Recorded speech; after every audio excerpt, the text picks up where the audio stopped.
Hello. Somebody,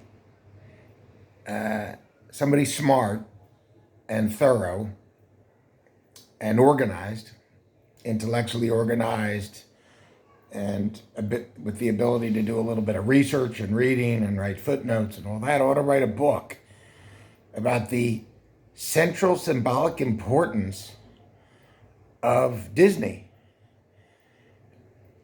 in this particular modern age of, the vicious, selfish stupidity of this right wing movement, which is to say,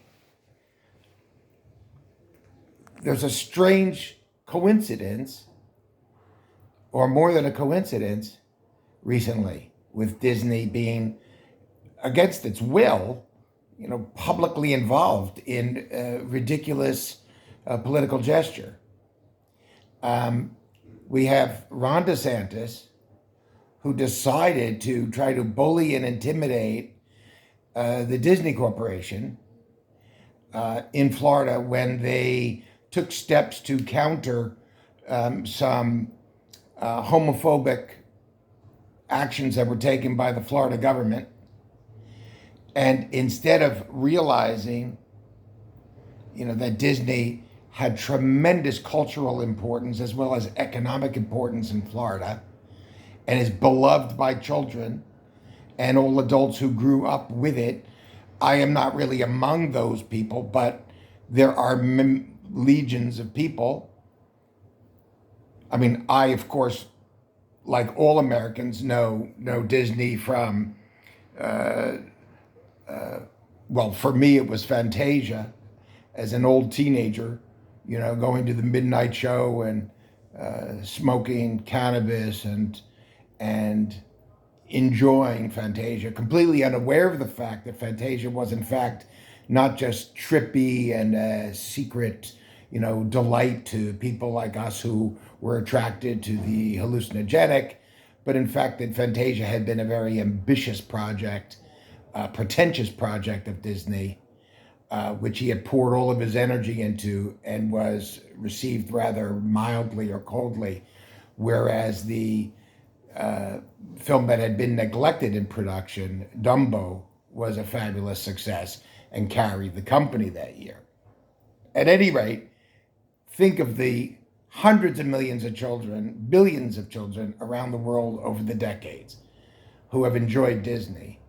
And then consider that Disney is almost a fiefdom to itself, and I think the third largest employer in Florida. And Ron DeSantis, I think, in an act that showed his unfitness for the presidency, in his misjudgment, thought that by bullying Disney, he was going to demonstrate his strength, but instead, revealed his poor judgment and his ineptitude.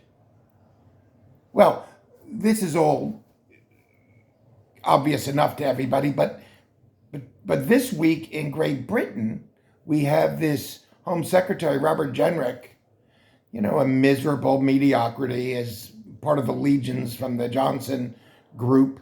They just the Tories keep producing one mediocrity after another, morally feeble, people who have already, torn up their souls for this silly ambition of having a footnote of, a cabinet position without any worth, Priti Patel and Therese Coffey and Michael Gove and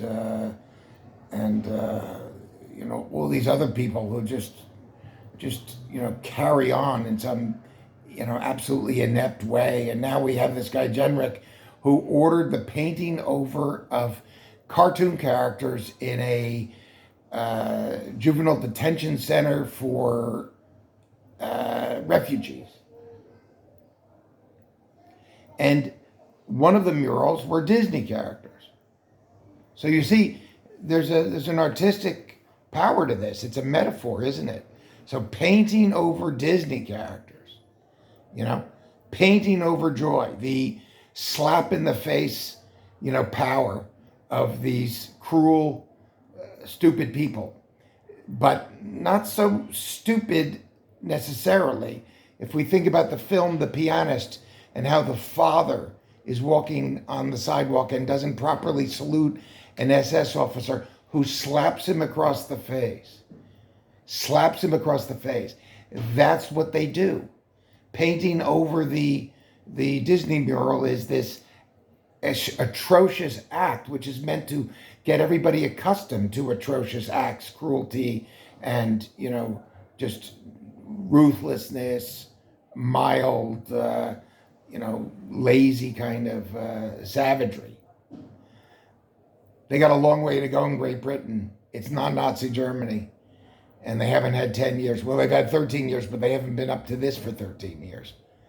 So Disney, in Florida and in England. So I'm waiting for the third Disney incident.